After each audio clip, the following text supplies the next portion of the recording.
للہ والحمدللہ والصلاۃ والسلام علی رسول اللہ۔ السلام علیکم ناظرین، آپ کا میزبان خاور عظیم قادری آپ کی خدمت میں حاضر ہے 24 رمضان المبارک کی سحر ٹرانسمیشن میں۔ آج ایک ایسے موضوع پر ہم گفتگو کرنے جا رہے ہیں کہ ایک عاشق مصطفیٰ کے سامنے جب یہ موضوع اور اس پر گفتگو کی جاتی ہے تو اس کے سینے میں دھڑکنے والے دل کی کیفیت جو ہے وہ یکسر بدل جاتی ہے۔ یوں کہہ لیجئے کہ آج ایک ایسے عنوان پر، آج ایک ایسے موضوع پر ہم گفتگو کرنے جا رہے ہیں کہ جسے سن کر تنے بے جان کو جان مل جاتی ہے، جان والے کو وجدان نصیب ہو جاتا ہے اور صاحب وجدان کو ایقان و ایمان کی دولت نصیب ہو جاتی ہے۔ اور ایسے بھی صاحبان عقیدہ دیکھے ہیں کہ اس خوبصورت عنوان کے ذریعہ سے ان کے خیالات، ان کے تصورات اور ان کی محبتیں اور ان کی عقیدتیں ذوق کے دوش پر سوار ہوتی ہوئی اس بارگاہ ناز سے واصل ہو جایا کرتی ہیں۔ یعنی زمین ایسی کہ جس پہ آسماں قربان ہو جائے، ستارے گرد چومے کہکشاں قربان ہو جائے، یہی سب سے بڑی انجم سعادت ہے کہ تو ان پر جہاں موقع میسر ہو وہیں قربان ہو جائے۔ آج ہم مسجد نبوی اور روضہ رسول صلی اللہ علیہ وآلہ وسلم کی حاضری کے آداب کے حوالے سے گفتگو کریں گے۔ معزز ناظرین، حضرت شیخ شہاب الدین سہروردی علیہ رحمت سے حضرت بہاؤالدین ذکری ملتانی علیہ رحمہ پوچھتے ہیں کہ بندہ نواز یہ بتائیے کائنات میں سب سے اعلیٰ مقام کون سا ہے؟ تو حضرت شیخ شہاب الدین سہروردی علیہ رحمہ فرماتے ہیں کہ کائنات میں سب سے اعلیٰ مقام وہ ہے جہاں نبی رحمت صلی اللہ علیہ وآلہ وسلم کا جسد اطہر ہے، جہاں ان کا وجود متبرک ہے، وہ کائنات کا سب سے اعلیٰ مقام ہے۔ تو حضرت بہاؤالدین ذکری ملتانی علیہ رحمہ پوچھتے ہیں کہ حضرت جنت کے بارے میں آپ کا کیا خیال ہے؟ فرمایا کہ جب حضور مدینہ سے جنت میں جائیں گے تب درجہ جنت کا بڑھ جائے گا۔ کائنات کا فی الوقت سب سے اعلیٰ مقام وہ ہے جہاں نبی رحمت صلی اللہ علیہ وآلہ وسلم کا وجود گرامی قدر ہے۔ عزیزان محترم، نبی رحمت صلی اللہ علیہ وآلہ وسلم نے سرزمین مکہ پر قدم رکھے تو اللہ نے زمین مکہ کی قسم فرمائی۔ اندازہ لگائیے گا کہ جس زمین پر صرف قدوم ناز لگیں اللہ اس کی قسم فرماتا ہے، اور جس زمین پر پورا وجود متبرک موجود ہے اس زمین کا عظمتوں کا عالم کیا ہوگا۔ آج ہم اس عظیم دھرتی کا، اس عظیم سرزمین کا ذکر کریں گے۔ مسجد نبوی اور روضہ رسول کے حوالے سے اپنے ناظرین کو جو ہے وہ بتائیں گے کہ اس بارگاہ کے آداب کیا ہیں اور اس بارگاہ میں حاضری کے حوالے سے کس انداز میں جو ہے وہ تیاری کرنی چاہیے، روحانی طور پر، جسمانی طور پر کس انداز میں اس بارگاہ میں حاضر ہونے کے لیے تیار ہونا چاہیے۔ تو آئیے تصور میں بارگاہ مصطفیٰ کریم صلی اللہ علیہ وآلہ وسلم کا سفر طے کرتے ہیں۔ ہمارے ناظرین ہمارے ساتھ رہیں گے اور یہ عنوان ہی ایسا ہے کہ جیسے یہ موضوع شروع ہوتا ہے، عنوان شروع ہوتا ہے، تصورات جو ہیں وہ عقیدت کے دوش پر سوار ہوتے ہوئے مکین گنبد خضرا کی حضور جو ہے وہ حاضر ہونے کا شرف حاصل کر لیتے ہیں۔ آج 24 رمضان کی اس سحر ٹرانسمیشن میں ہمارے نہایت محترم اور عظیم مذہبی اسکالر جناب مفتی محمد رمضان جامی صاحب تشریف فرمائیں۔ حضرت آپ کو خوش آمدید کہتے ہیں۔ احباب آپ سے بڑی محبت فرماتے ہیں، آپ کا ایک ایک لفظ جو ہے وہ ہمارے سننے والے ناظرین کے لیے جو ہے وہ یوں کہہ لیجیے کہ گوہر نایاب کا درجہ رکھتا ہے، اور آپ کے خوبصورت عنوانات پر کلام کرنا اور آپ کا خوبصورت تکلم اور یوں کہہ لیجیے کہ سبحان اللہ، اللہ نے آپ کو ایسا خوبصورت نطق عطا کیا ہے جو ہمارے ناظرین کی سماعتوں کے لیے سامان معراج کا درجہ رکھتا ہے۔ حضرت آج کا موضوع، آج کا عنوان بہت خوبصورت ہے، بلا شک و شبہ ایسا عنوان ہے کہ زندگیاں بسر ہو جائیں اور کئی زندگیاں مزید درکار ہیں، تو پھر بھی اس مضمون پر گفتگو اگر کی جائے تو ممکن نہیں ہے کہ مکمل ہو سکے۔ ہمارے ناظرین کو بتائیے کہ مسجد نبوی، سبحان اللہ، مسجد نبوی کے آداب قرآن اور حدیث کے حوالے سے ہمیں کیا رہنمائی فرما؟ بسم اللہ الرحمن الرحیم، اللہم صلی علی سیدنا و مولانا محمد وعلی آل سیدنا و مولانا محمد معدن الجود والکرم وعلی آلہ وصحبہ وبارک وسلم۔ بہت شکریہ محترم خاور عظیم قادری صاحب۔ آج کی اس خوبصورت نشست میں ہم مسجد نبوی شریف اور روضہ رسول کے فضائل پر بات کریں گے۔ جی، یقیناً دنیا کی معراج سرکار کے قدموں پر پہنچنے میں ہے۔ تیری معراج کہ تو لوح و قلم تک پہنچا، یا رسول اللہ میری معراج کہ میں تیرے قدم تک پہنچا. سبحان اللہ. ایک مومن مسلمان ایک امتی کی سب سے بڑی خواہش بھی یہی ہوتی ہے، سب سے بڑی آرزو، سب سے بڑی تمنا کہ وہ سرکار مکین گنبد خضرا کے قدموں تک پہنچ جائے، ان کا ذکر اسے نصیب ہو جائے.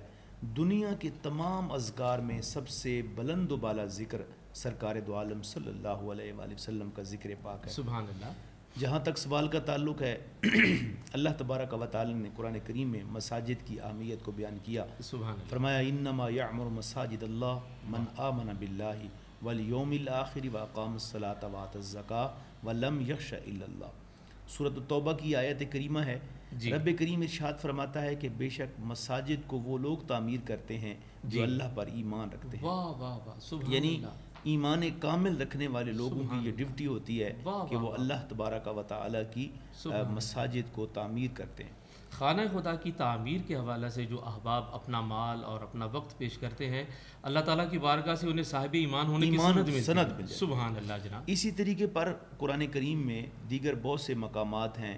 مثلا سورہ باقرہ میں اللہ تبارک و تعالیٰ نے حضرت ابراہیم علیہ السلام، اسماعیل علیہ السلام کا ذکر کیا کہ انہوں نے کعبۃ اللہ کی تعمیر کی اور مسجد حرام کی تعمیر کی. سبحان اللہ. تو مساجد کی تعمیر کرنا انبیاء کا ایک منصب رہا ہے، ذمہ داری رہی ہے، اور اولین جتنی بھی بڑی مساجد تھیں ان کی بنیادیں انبیاء کرام علیہم الرضوان نے رکھی. سبحان اللہ.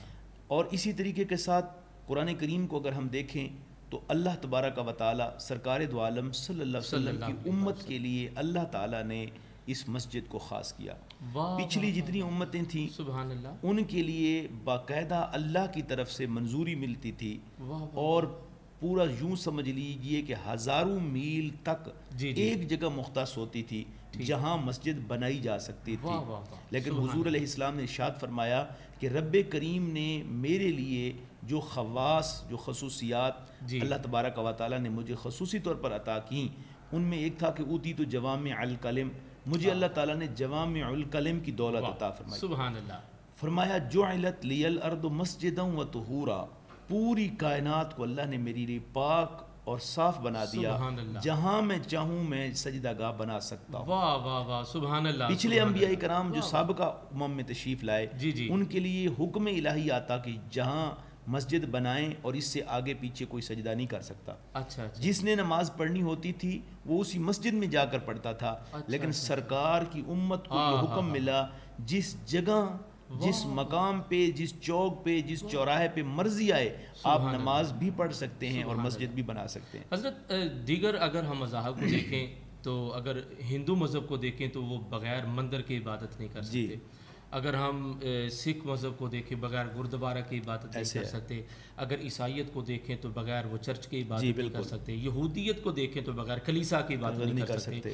یہ سرکار کے پہلے سبحان اللہ سجدہ کی تاثیر ہے کہ کل کائنات کی زمینوں کو پاک کر دیا. جیسا کہ آپ فرما رہے تھے کہ مسجد کی تعمیر جو ہے وہ صاحب ایمان کا حصہ اور نصیب ہے. تو جن حضرات نے مسجد نبوی کی تعمیر میں سبحان اللہ شرکت کی، وہ ایمان کے کس مقام اعلیٰ درجے پر فائز، سبحان اللہ، ایمان کی اعلیٰ. اور جیسے آپ نے کہا کہ جیسے عیسائی ہیں، کرسچین ہیں، کرسچینز کے ہاں یہ بھی ہے کہ اگر ان کی جو عبادت کے ایام ہیں ان میں کوئی شخص اگر غیر حاضر ہوتا ہے تو ان کا پادری کھڑے ہو کر کہتا ہے کہ تم نکل جاؤ.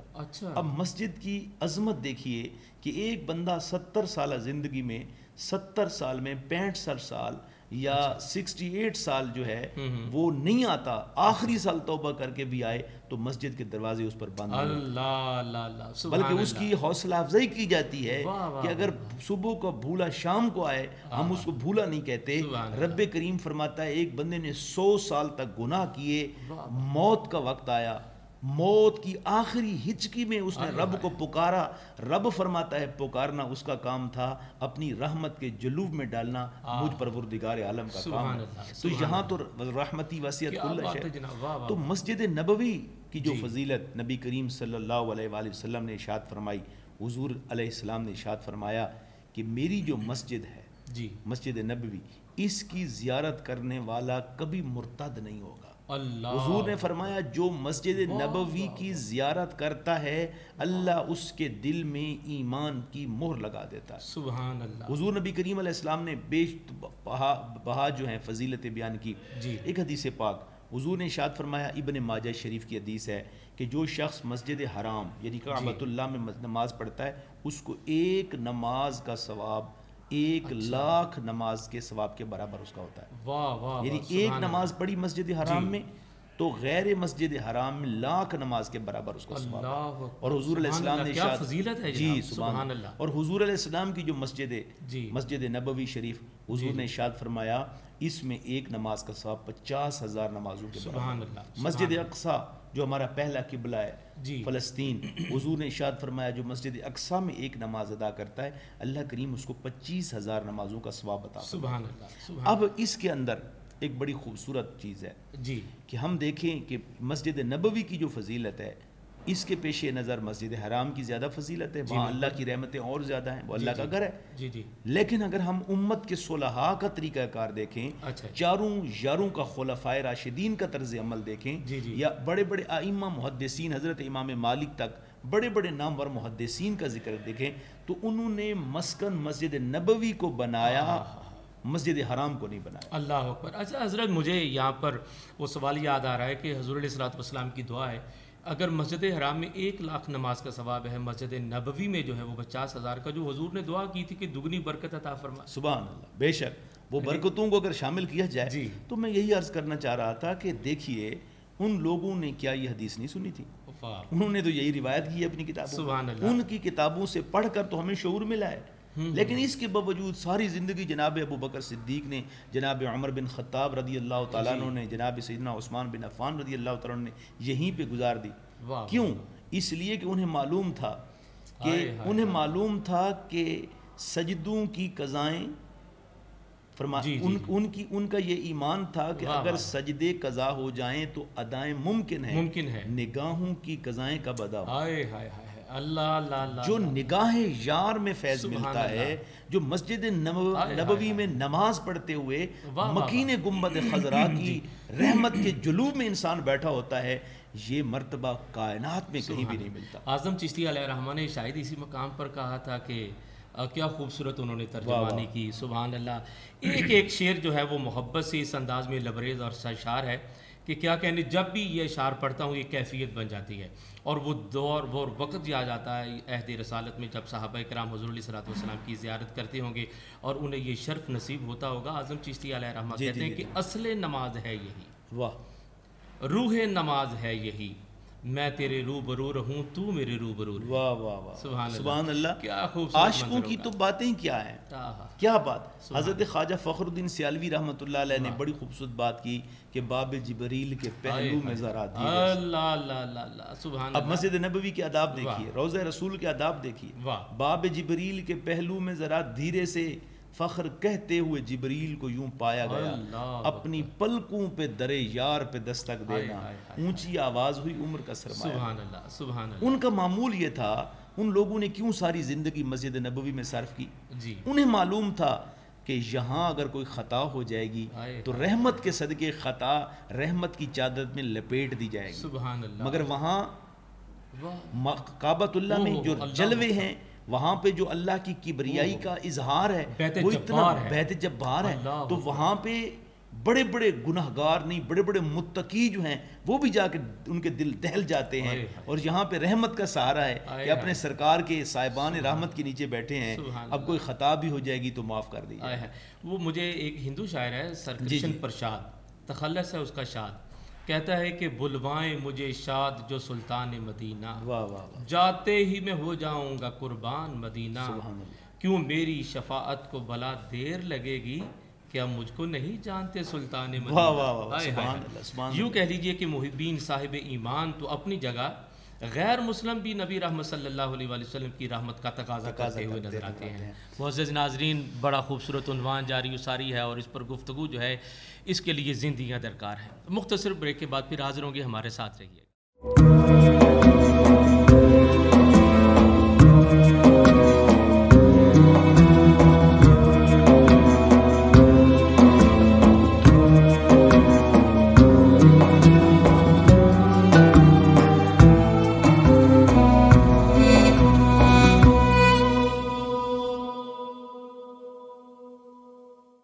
معزز ناظرین، آپ بریک سے قبل سماعت کر رہے تھے مسجد نبوی کے فضائل اور آداب کے حوالے سے ہمارے مفتی صاحب قرآن کریم کے خوبصورت جو ہے وہ اسلوب جو ہیں وہ ہمیں آداب کے حوالے سے بتا رہے تھے.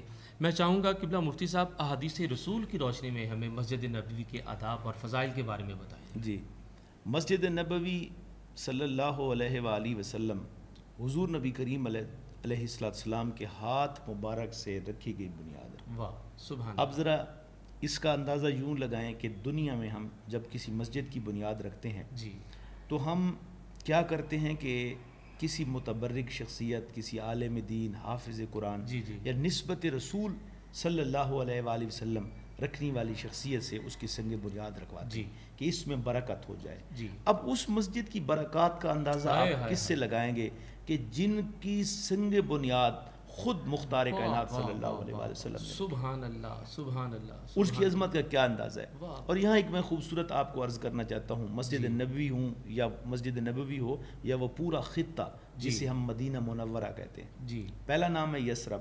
حضور نے قدم رکھا، ہائے ہائے ہائے، واہ واہ واہ، اللہ نے بلاؤں کو، وباؤں کو، مصائب کو باہر نکال دیا. سبحان اللہ سبحان اللہ. بڑے عاشقان مصطفیٰ کا ایک بڑا خوبصورت کہنا بھی یہ ہے کہ دیکھیے نا کہ حضور اس شہر میں جب حضور تشریف لائے مسجد مدینہ منورہ میں ہجرت کر کے پہلی مرتبہ آپ کا قدم مبارک آیا، اس وقت اس بستی میں 200 گھر تھے تقریباً. ٹھیک ہے، کچھ گلیاں، ہمارے بہت سارے اکابرین ہیں ہمارے یہاں فیصل آباد کی ایک بہت بڑی شخصیت گزری ہیں، پروفیسر ڈاکٹر اسحاق قریشی صاحب کے والد محترم. انہوں نے بھی ایک کتاب لکھی ہے مدینہ منورہ کی فضیلت پہ، مسجد نبوی کی فضیلت پہ. تو انہوں نے بھی مسجد نبوی اس وقت کا جو مدینہ تھا، مدینہ منورہ تھا، یعنی یثرب تھا جب حضور تشریف لے گئے، تو اس میں گلیاں کتنی تھیں، مکان کتنے تھے.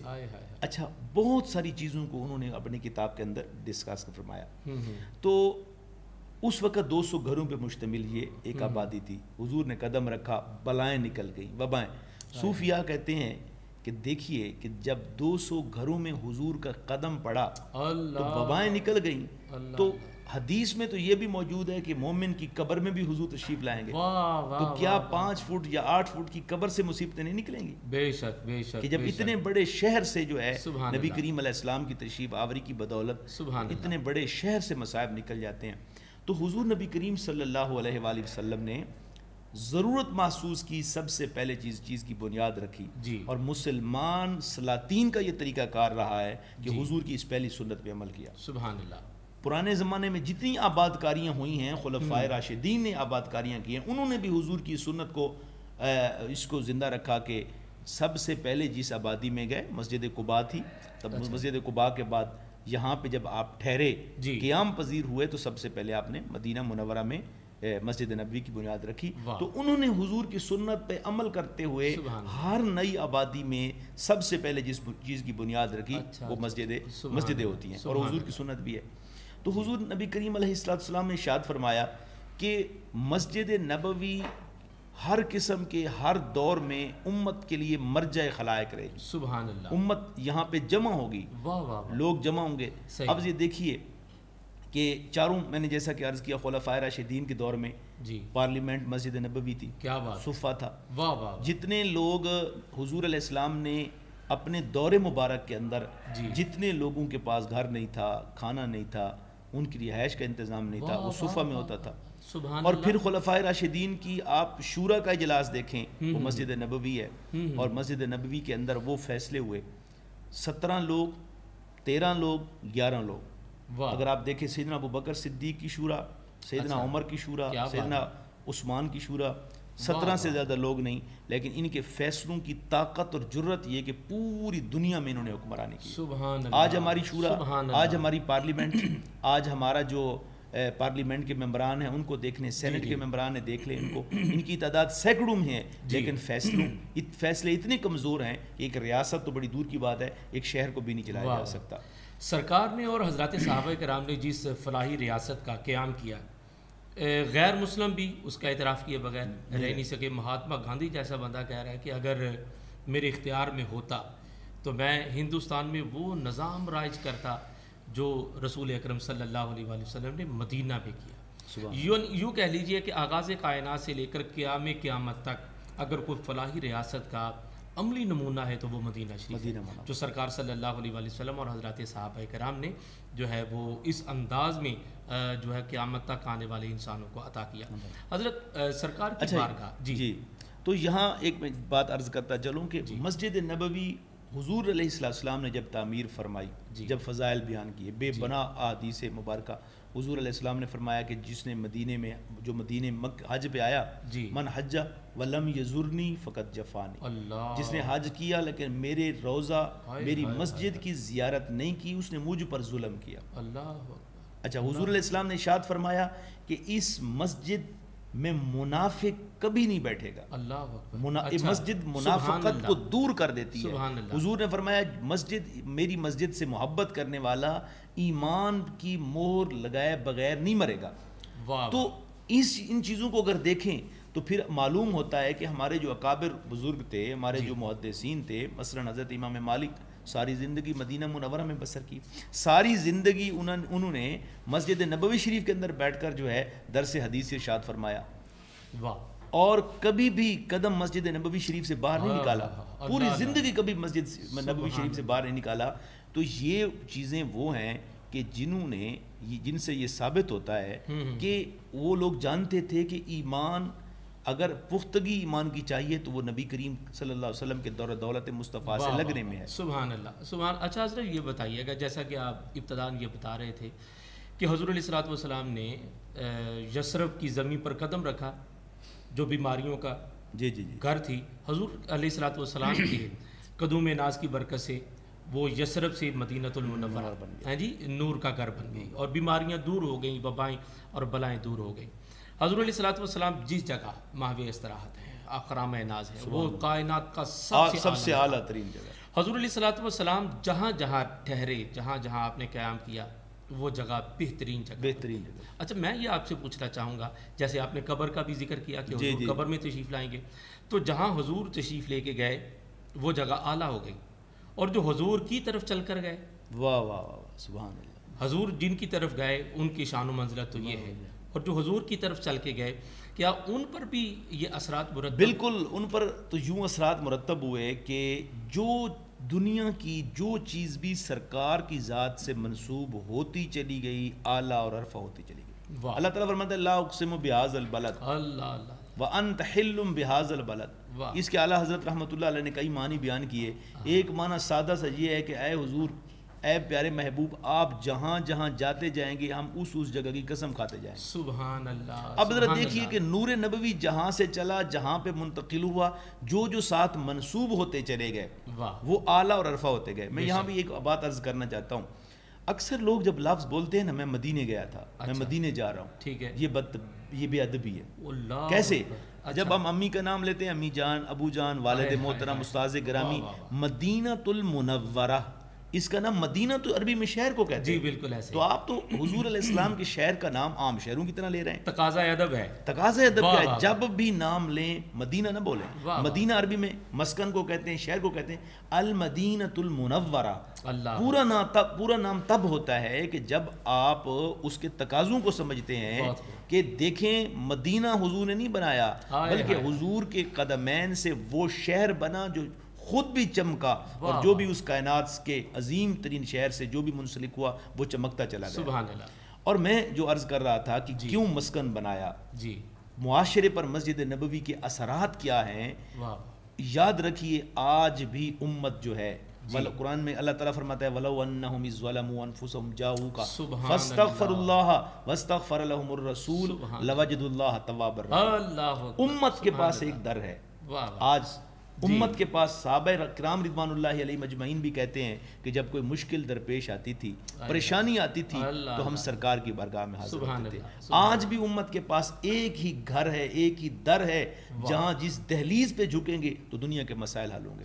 حضرت سیدنا عمر بن خطاب کا زمانہ ہے، کہتا گیا پوری دنیا سے غلہ منگوایا، خارجہ پالیسی کے بیتاج بادشاہ تھے، پوری دنیا سے غلہ آ گیا، ختم، قحط ختم نہ ہوا، سرکار کی بارگاہ میں حاضری دی، جھک گئے، روئے، رونے کے بعد آج جب آرام کیا، سوئے، سرکار خواب میں ملے، فرمایا آئے عمر، یہ کام پہلے کر لینا تھا.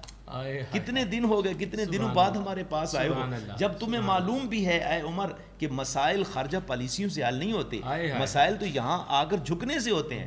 تو پھر حضور علیہ السلام کی بارگاہ میں جھکے. حضور نے فرمایا پیارے عمر ایک چھوٹا سا حل ہے اس کا, اپنی امت سے کہو, میری امت سے کہو, اپنے لوگوں سے کہو کہ دوپہر کا قیلولہ تم نے چھوڑ دیا, میری سنت چھوڑ دی جس پہ وبال آیا, اب اس سنت کو ترک کرنا چھوڑ دو, یعنی بحال کر لو اس سنت کو, انشاءاللہ العزیز اللہ اس وبال سے مصیبت سے تمہیں نجات عطا فرمائے. سبحان اللہ, سبحان اللہ. حضرت کیا بات ہے جناب, بڑی خوبصورت آپ نے یہ وضاحت کی اور بڑے خوبصورت انداز میں آپ نے بتایا. مدینہ الرسول صلی اللہ علیہ وسلم, اس کی برکتیں ہیں. آج بھی حضور علیہ الصلوۃ والسلام کی جو ہے وہ بارگاہ سے حصول فیض کے لیے جو احباب حاضر ہوتے ہیں انہیں فیض نصیب ہوتا ہے. مشکل کشائی کا سلسلہ آج بھی جاری ہے الحمدللہ. اور یہ حقیقت ہے خاور بھائی جی کہ دنیا کے مقدس ترین خطوں میں سے وہ جگہ ہے ما بین بیتی و ممبری روضۃ من ریاض الجنہ.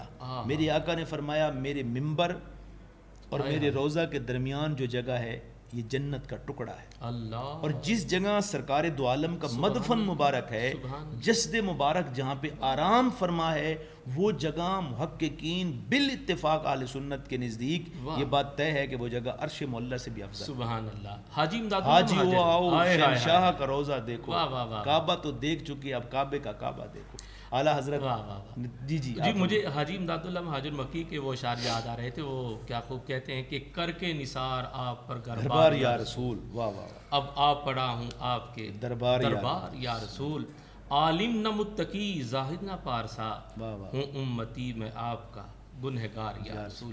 یعنی کہ حضور علیہ الصلوۃ والسلام کی بارگاہ ہی ہر عاشق کے لیے کائنات کی سب سے بڑی بارگاہ. اور جیسے کہ آپ نے اعلیٰ حضرت کا وہ شعر کیا, اس کا شعر, اس کلام کا مقطع جو ہے اگر اس کو ساتھ ملا لیا جائے تو پھر مزید مضمون جو ہے وہ کھل جاتا ہے. گویا کہ اس انداز میں اعلیٰ حضرت بتا رہے ہیں کہ میں مکہ مکرمہ میں گیا تو کعبۃ اللہ مجھ سے گویا ہوا, غور سے سن تو رضا, کعبے سے آتی ہے صدا, کہ اپنی آنکھ سے تو دیکھتے رہے ہو احمد رضا, میری آنکھ سے میرے پیارے کا روضہ دیکھو. کہتے ہیں کہ جب کعبۃ اللہ کی نگاہ سے دیکھا تو پھر کہنا پڑا حاجیو آؤ شہنشاہ کا روضہ دیکھو, کعبہ تو دیکھ چکے اب کعبے کا کعبہ دیکھو. حضرت مدینہ رسول صلی اللہ علیہ وآلہ وسلم اور وہ مسجد نبوی, سبحان اللہ, دور سے ہی جب ایک عاشق کی نظر. اچھا یہاں پہ ایک چیز میں آپ کو عرض کروں. جی قرآن کریم میں ہے یا ایھا الذین آمنوا لا ترفعوا اصواتکم فوق صوت النبی ولا تجہروا له بالقول کجہر بعضکم لبعض ان تحبط اعمالکم وانتم لا تشعرون. یہ آیت کریمہ اس پہ عمل مفقود ہو چکا ہے. آج جب ہم لوگوں کو دیکھتے ہیں سرکار کی بارگاہ میں بیٹھے ہوتے ہیں, بول رہے ہوتے ہیں, ٹیلی فون ایک بات چیت کر رہے ہیں, دنیا سے چیخ رہے ہیں, چلا, یہ وہ بارگاہ ہے جہاں بولنا منع ہے. صحابہ کرام حضور علیہ السلام کے دروازے کو نوک نہیں کرتے تھے. کسی کا صبح کا کام ہے, صبح آیا ہے, سرکار گھر سے نہیں نکلے, بیٹھ گیا, شام ہو گئی, اس کو اس سے سروکار نہیں کہ حضور میرا کام ہوتا ہے یا نہیں, وہ بیٹھا ہوا ہے. جب حضور اپنی مرضی سے باہر تشریف لائیں گے اور پوچھیں گے جی کیا, نہیں تو وہ حضور کے پیچھے پیچھے چل پڑیں گے. اور ہم کیا کر رہے ہیں. اور چند دنوں سے میں یہ بھی ساتھ عرض کرنا چاہوں گا, عید کے دن ہمارے دوست وہاں پہ مصطفیٰ جان رحمت پہ لا کے بڑے زور سے پڑھتے, نہیں پڑھنا, وہاں نہیں پڑھنا, یہاں پڑھیں. وہاں کیوں نہیں پڑھنا, وہاں تو لا ترفعوا اصواتکم, نفس گم کر دمی آیا جنید و بایزید. اللہ اکبر, اللہ اکبر. تو یہ تو وہ جگہ ہے جہاں جنید و بایزید رضوان اللہ علیہم اجمعین جیسی ہستیاں بھی اپنا سانس لینا بھول جاتی ہیں. ٹھیک ہے, پوری کائنات کی سب سے افضل ترین جگہ ہے. اور ہمارا ایمان ہے خبر بھائی کہ سرکار دل میں پیدا ہونے والے خیال کو بھی سنتے ہیں. تو پھر پکارنے کی کیا ضرورت ہے. پکارا تو وہاں جاتا ہے جہاں پکار سنی نہ جا رہی ہو. دور و نزدیک کے سننے والے وہ کان لال کرامت پہ لاکھوں سلام, تو وہاں پہ پکارا جاتا ہے. آپ میرے ایک دوست ہیں ڈاکٹر صاحب, MBBS ڈاکٹر ہیں جی, تو وہ بتاتے ہیں کہ ان کے ایک ناک کا پرابلم تھا. میں امید ہے کہ وہ میری بات یہ سن بھی رہے ہوں گے, نہیں سن رہے ہوں گے تو ان تک یہ پہنچائی بھی جائے گی. کہتے ہیں میں نے دنیا کے بڑے بڑے ڈاکٹر سے, امریکہ کے, یورپ کے ڈاکٹروں سے بھی رابطہ, ناک کے اندر پرابلم. کہتے ہیں میں نے سوچا کہ اب ایسا کرتے ہیں کہ دنیا کے تمام ڈاکٹرز سے تو علاج کرا لیا، اچھا اب کائنات کے سب سے بڑے سب سے بڑے سب سے بڑے طبیب کے پاس جاتے، سبحان اللہ سبحان اللہ. تو یہ دیکھیے نا حضرت نجاشی، بات تھوڑی سی کاٹ کے ایک اور بات ذہن میں آ گئی. حضرت نجاشی کو جب حضور علیہ السلام نے خط لکھا غالباً 6 ہجری میں، تو انہوں نے اسلام قبول کر لیا. پھر انہوں نے کچھ تحائف سرکار کو بھجوائے. تو ان تحائف میں ایک تحفہ حکیم بھی تھا ایک. اچھا اچھا یا رسول اللہ یہ مسجد آپ کو مدینہ شریف میں جراح ہے کمال کا، تو آپ کے جو لوگ ہیں ان کو کام دے گا. حضور نے کہا آؤ بھائی اس کو دکان کھول دو. دکان کھل گئی. 1 ماہ کے بعد وہ آئے، کہنے لگے حضور مجھے اجازت دیجیے. حضور نے فرمایا کیا بات ہے؟ خلفائے راشدین نے پوچھا بھی کیوں جانا چاہتے ہو؟ اس نے کہا جی 1 ماہ ہو گیا کوئی مریض آیا ہی نہیں. حضرت سیدنا ابوبکر صدیق نے جواباً ارشاد فرمایا جہاں دنیا کے سب سے بڑے طبیب بیٹھے ہوں جن کے چہرے کو دیکھنے سے بیماریوں میں اللہ تعالیٰ شفا عطا فرما دیتا ہوں، ہاں آپ کے پاس کون ہے؟ سبحان اللہ سبحان اللہ سبحان اللہ. جی وہ ڈاکٹر صاحب جی ہاں میں ڈاکٹر صاحب کی بڑی مہربانی یاد کرا دی. تو ڈاکٹر صاحب فرماتے ہیں میں نے حج کا جو ہے ارادہ باندھ لیا. تو حج نیت تو اصل میں اصل الرسول حاضری اس پاک در کی ہے، نیت تو یہ تھی. تو میں نے حج کا کہتے ہیں وہ ارادہ کر لیا. کہتے ہیں میں چلا گیا. یقین مانیے خبر بھائی سچی بات ہے. وہ ڈاکٹر صاحب بتاتے ہیں کہ جب رات ہوتی ہے میں نے جا کے رسول اللہ صلی اللہ علیہ وسلم کے روضے پہ حاضری دی. میں نے کہا یا رسول اللہ آپ ہی کرم فرمائے. سبحان اللہ. کہا دل ہی دل میں اتنا رویا، میرے آنسوں سے میرا پورا چہرہ بھیگ گیا. تو کہتے ہیں بھی میں نے دعا مانگی یا رسول اللہ آپ ہی کرم فرمائیے. کہتے ہیں میں آگے ہوٹل میں سو گیا. رات ہوئی تو مجھے یوں شروع محسوس ہوا یہاں پہ میرے ناک میں کوئی آپریٹ کر رہا ہے، آپریشن شروع ہے. اچھا. کہتے ہیں میں گھر والے بھی ساتھ تھے، اہلیہ بھی ساتھ تھی. تو میں اٹھا اور واش روم میں گیا اور میں نے ناک صاف کرنے کی کوشش کی. میں حیران رہ گیا کہ یوں محسوس ہوا کہ یہاں سے کوئی آپریٹ کر کے خون کے چھوٹے چھوٹے ذرے اور گوشت کے چھوٹے چھوٹے ٹکڑے کسی نے کر دیے. اور اتنا خون کہتے ہیں میرے منہ سے میرے ناک سے بہا کہ میں حیران ہو گیا. خود بھی ڈاکٹر، لیکن کہتے ہیں اس کے ساتھ میں نے محسوس کیا کہ میرے دماغ میں ابھی بھی کوئی آپریٹ جاری ہے، آپریشن جاری. اچھا. کچھ دیر تک کہتے ہیں میں نے خون دیکھا تو میں پریشان ہو گیا.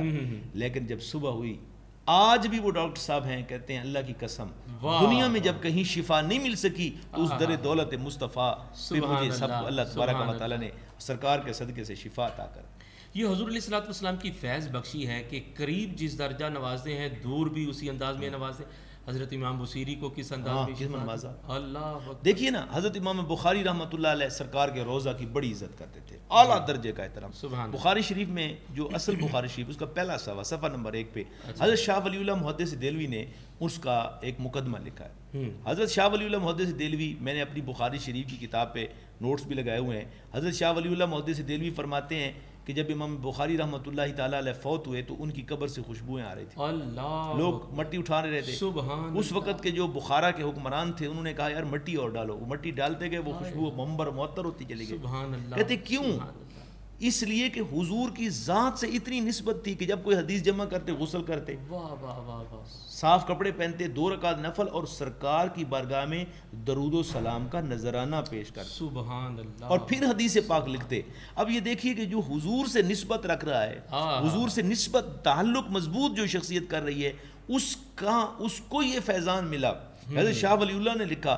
اچھا تمام دنیا کے مکاتب میں پھر اس بخاری شریف کو پڑھتے ہیں کہ پھر اتنی خوشبوئیں آئیں، اتنی مٹی جتنی ڈالی جاتی تھی اس سے زیادہ اٹھا لی جاتی تھی. قبر شریف جو ہے نظر آنے لگ جاتی تھی. اچھا اللہ اکبر. تو پھر تو یہ وہ فیضان نبوی ہے حضور صلی اللہ علیہ وسلم کا، جو قریب ہوتا چلا گیا اشک امبری بنتا چلا گیا، جو قریب ہوتا چلا گیا جوہر زرین بنتا چلا گیا، کائنات کا عظیم ترین شخص وہ بنتا چلا گیا، جس کو بھی جتنا قرب سرکار کی بارگاہ سے ملا ہے. تو قرآن کی جو آیت میں نے پڑھی اس میں بھی یہ ہے دنیا میں جب اپنے آپ پہ ظلم کر بیٹھو، جب تمہارے لیے معافی کا کوئی در نہ کھلا ہو تو ایک در 24 گھنٹے کھلا ہوا ہے. حضرت یہ بتائیے گا، آپ نے وہ آیہ مبارکہ بھی تلاوت کی اور دربار مصطفیٰ کے آداب جو قرآن بتا رہا ہے، اللہ کریم نوازہ فرمائے کہ میرے حبیب کی بارگاہ میں اپنی آوازیں بلند نہ کرو. تو یہاں پر یہ سوال، جیسے کہ آپ نے بڑے خوبصورت انداز میں احباب کی تربیت بھی فرمائی کہ آداب بارگاہ مصطفیٰ جو ہے وہ ملحوظ رہنے چاہیے. مجھے یاد آ رہا تھا کہ جو رب اپنے محبوب کی آواز کی برابری برداشت نہیں کرتا، وہ ذات کی برابری اللہ اللہ اللہ سبحان اللہ ہے جی. بہت تو اب چونکہ ہمارے آج کے اس پروگرام کا وقت جو ہے وہ اپنے حسن کمال کے قریب ہے، وگرنہ میں آپ سے پوچھتا اور اپنے ناظرین تک ایک اور محبت کا خوبصورت یہ دریچہ کھولتا کہ حضرت احمد رفاعی نے کس انداز میں بارگاہ کریم میں حاضری پیش کی. مختصراً عرض کر دیجئے اور اسی کے ساتھ میں آپ سے اجازت لوں گا اور حضرت اس بات پر اپنی گفتگو مکمل کریں گے اور ساتھ ہی دعا فرمائیں گے. جی دیکھیے، جو آپ نے سوال کیا، ایک نہیں دو نہیں جی. سید احمد رفاعی نہیں، جی بے پناہ وہ شخصیات ہیں، جی جی ہزاروں کی تعداد میں وہ شخصیات. مثلاً حضرت سیدنا امام جلال الدین سیوطی رحمۃ اللہ علیہ، جی وہ کہتے ہیں کہ جب بھی میں سرکار کے روضہ انور پہ حاضر ہوا نا، میں نے التجا کی تو حضور نے حالت ظاہری میں مجھے اپنی زیارت کروائی. اللہ اکبر. سبحان امام جلال الدین سیوطی کی معتبر تفسیر ہے سبحان تفسیر جلالین، ہمارے نصاب میں شامل ہے. واہ واہ. کہتے ہیں ایک مرتبہ نہیں، کہتے ہیں 70 مرتبہ تو حضور علیہ السلام نے مجھے عالم ظاہری میں مجھے زیارت سے مجھے اللہ اکبر. سبحان اللہ. اور کئی دیوانے وہ ہیں جو کہتے ہیں ہم نے حضور سرور دو عالم صلی اللہ علیہ وسلم کے چہرہ انور کو دیکھا. خواب میں تو دیکھنے والوں کی جو ہے وہ ایک لائنیں لگی ہوئی ہیں. واہ واہ واہ واہ. تو یہ وہ در ہے. اصل میں بات یہ ہے کہ اسلام کی بقا جو ہے نا وہ ہمارے لا الہ الا اللہ محمد الرسول اللہ پہ ہے. جی بے شک. ٹھیک ہے. قرآن نے کہا انا ارسلناک شاہدا و مبشرا و نذیرا، اے محمد صلی اللہ علیہ وسلم ہم نے آپ کو گواہ بنایا. گواہ بھئی خاور عظیم قادری کے ایمان کی گواہی، محمد رمضان جامی کی گواہی جب تک حضور نہیں دیں گے ایمان قبول نہیں ہوگا. سبحان اللہ. اب یہ کیسے ہو سکتا ہے کہ حضور علیہ السلام حالت ظاہری 9 ہجری میں وصال فرما گئے تو ہم 1440-41 ہجری میں بیٹھے ہیں. 1400 سال بعد تو ہمارے ایمان کی گواہی دینے کے لیے لازمی ہے کہ سرکار پوری کائنات کو مشاہدہ کر رہے ہوں، کسی کو جلوہ دکھا رہے ہوں، کسی کو تلوہ دکھا رہے ہوں، کوئی حضور کے جناب امامہ شریف کی زیارت کر رہا ہو، کوئی حضور کے بال کی زیارت، تب ہی ممکن ہے نا. جی ایسا ہی. یہ صرف شواہدات ہیں کہ مایوس نہیں ہونا. یہ جلوے دکھانا جو ہے نا حضور کا، یہ در حقیقت ایک اشارہ ہے کہ محسوس نہیں کر، پریشان نہیں ہونا. تمہارا نبی زندہ ہے اور تمہارا نبی جلوے بھی دکھا رہا ہے، اور ان جلووں کو دیکھ کر تم یہ سمجھو کہ قرآن نے کہا گواہ. فقہ اسلامی کے اندر قانون ہے حضرت کہ گواہ کے لیے شرط ہے وہ موقع پہ موجود ہو، آنکھوں سے دیکھ رہا ہو، بول رہا ہو، نیند میں نہ ہو. 18 شرائط ہیں گواہ کے لیے. اب حضور کو قرآن نے گواہ کہا. قیامت کے دن ایمان والوں کے ایمان کی گواہی، بھائی اگر معاذ اللہ استغفر اللہ حضور کا وجود ختم ہو گیا ہے، آپ فوت ہو گئے ہیں، انتقال کر گئے ہیں، تو پھر ہمارے ایمان کا کیا بنے گا؟ انا ارسلناک شاہدن کا کیا بنے گا؟ قرآن کی یہ آیت بتاتی ہے کہ ہر لمحہ اس میں مصطفیٰ جگمگا رہا ہے. سبحان اللہ. بے شک اسی کی رہنمائی سرپرستی ہے. کائنات میں اگر کوئی نام کسی کی سرپرستی کر رہا ہے کہ محمد سے وفا تو نے تو ہم تیرے ہیں. علامہ اقبال نے بڑی خوبصورت بات کی. جی یہاں پہ میں بڑی ضروری بات سمجھتا ہوں. شکوہ جواب شکوہ پڑھنا چاہیے جی صاحب علم لوگوں کو، اہل علم لوگوں کو. شکوہ جواب شکوہ، اب ذرا دیکھیے، پورا شکوہ اور جواب شکوہ توحید ہے. جی ٹھیک ہے صحیح. جواب شکوہ کے آخری 10 شعر رسالت ہے.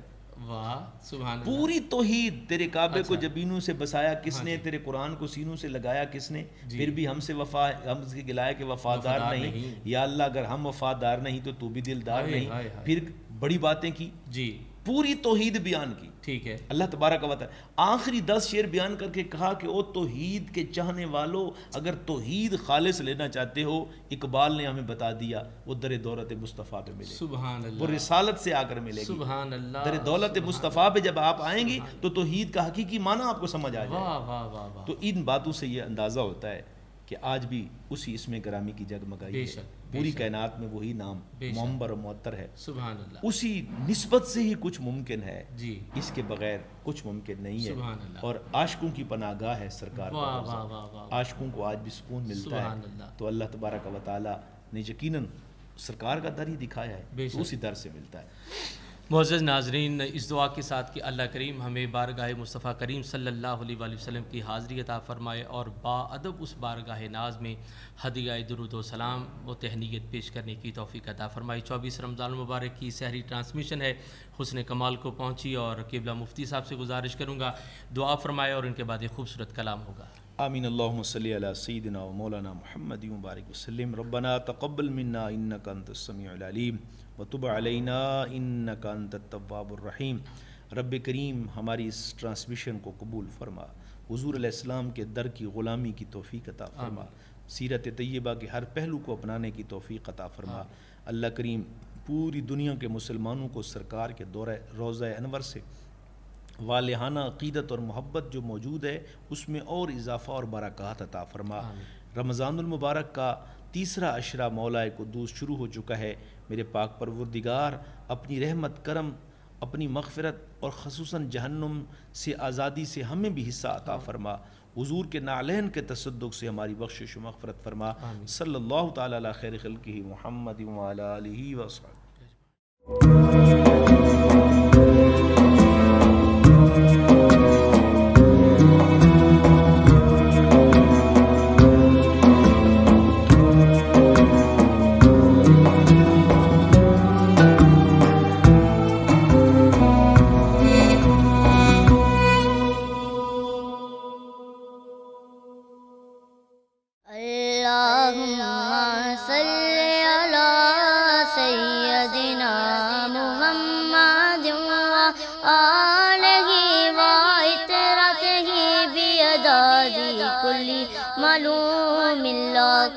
استغفر اللہ الذی لا الہ الا هو الحی القیوم واتوب الیہ یا حی یا قیوم۔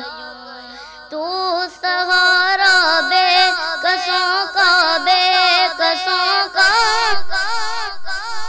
ہر طرف ہے فیض تیرا، ہر طرف تیری عطا ہے، جہاں عاشق خدا کا تیرا عاشق خود خدا۔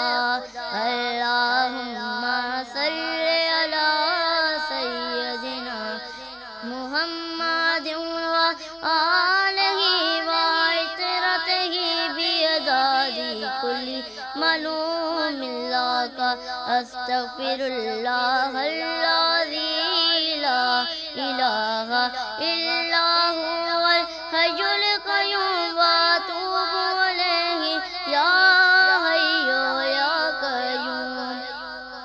رحمت للعالمین تیرا لقب ہے مرحبا، ساری دنیا سے جدا تیرا نسب ہے مرحبا، اور کیا عظمت لکھوں میں روح رب ہے مرحبا۔ اللہم صلی علی سیدنا محمد وآلہ وعطرتہ بیداد کل معلوم لک، استغفر اللہ الذی لا الہ الا هو الحی القیوم واتوب الیہ یا حی یا قیوم۔ آج ذکر مصطفیٰ ہے، مسکراتی ہے ہوا، نور ہے چاروں طرف اور گنگناتی ہے ہوا، جھوم کر طیبہ سے اب جنت کو جاتی ہے ہوا۔ اللہم صلی علی سیدنا محمد وآلہ وعطرتہ بیداد کل معلوم لک، استغفر اللہ الذی لا الہ الا هو الحی القیوم واتوب الیہ یا حی یا قیوم۔ یا نبی صدقہ حسین بنے علی خیرات دو، جاذب و چشتی کو اپنے عشق کی سوغات دو، نعت دو ہے نعت خواہ ہے ہم کو بس خیرات دو۔ اللہم صلی علی سیدنا محمد وآلہ وعطرتہ بیداد کل ملوم لاک استغفر اللہ